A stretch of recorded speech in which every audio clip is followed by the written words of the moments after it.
passive be unusual in your life, let them talk about it. She was marching up and down.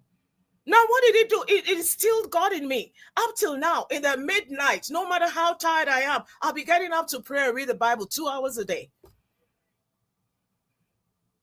We pray for everybody. We pray for Ash. There are some of us who can stand. If you've been trained to do something, you exercise it. If I've been trained to pray, by reason of my upbringing, I'm going to stand in it. If I've been trained to be a winner by reason of my dad, I'll instill it in everybody. We all have to be winners. This Olympics, just like Michael Williams was saying, look at the relay, is a team effort.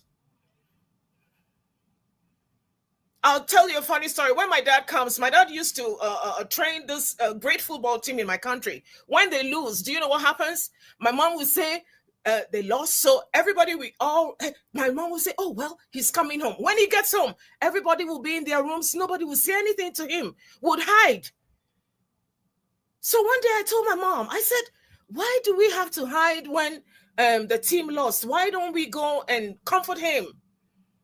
Then my mom said something to me. She said, silence is golden. She says the time when the person is struggling most, at times we have to keep quiet. And then when I look at ONPASSIVE, when we had the storm, this is not the time to be asking what is going on. Why didn't they tell me this? Why didn't they send an email? Why is it? No, this is the time for silence. Silence is golden. Silence is power. Silence heals. This is the time we stand with our ash in power and in silence. I understood it after many years.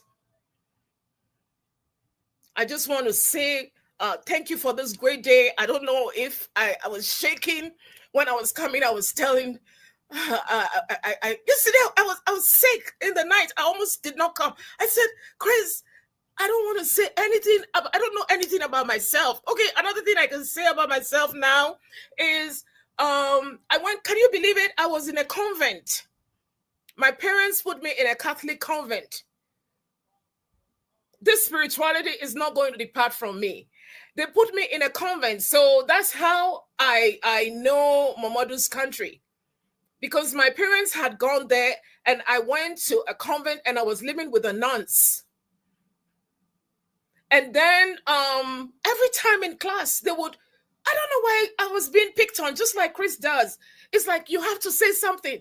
I said, I'm shy, I'm scared. They say, no, you have to say something. Do you know, I was so shy and afraid that when all the other kids were praying, I'll be reading. I read over, I don't know how many books I've read. It's beyond your imagination. It got to a point, even in my adult age, I read 100 pages every day on every kind of subject.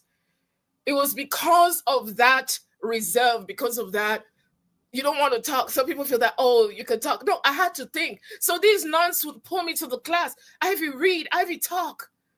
Then do you know what happened? When I got to high school, we had something from, I don't know if it was a United Nations or somebody from a great international agency that came.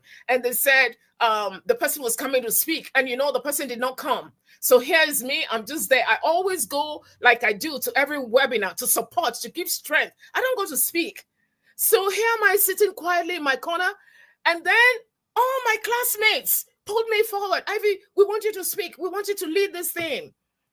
Then I started just talking. And then it was like, I don't know.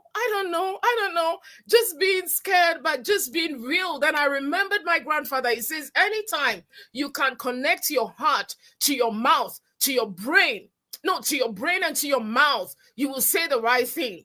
Brothers and sisters, your heart is precious. From time to time, just touch your heart. Just touch your heart. God gave it to us. God said our hands heal. We shall lay our hands on the sick and they shall recover. Lay your hands on your heart. Any hurt, any pain in it will go. Anything that you don't understand, let your heart speak to you.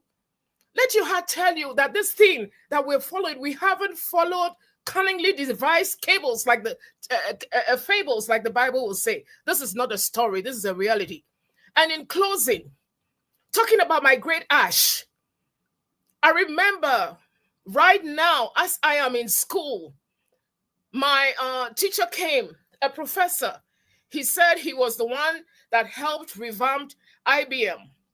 and they paid $100 million to the person who was in charge. Then they said, what did he do? He said he needed $100 million to let people believe in him. And then the most important thing out of this conversation was they found ways to get plan A, plan B, plan C, plan D.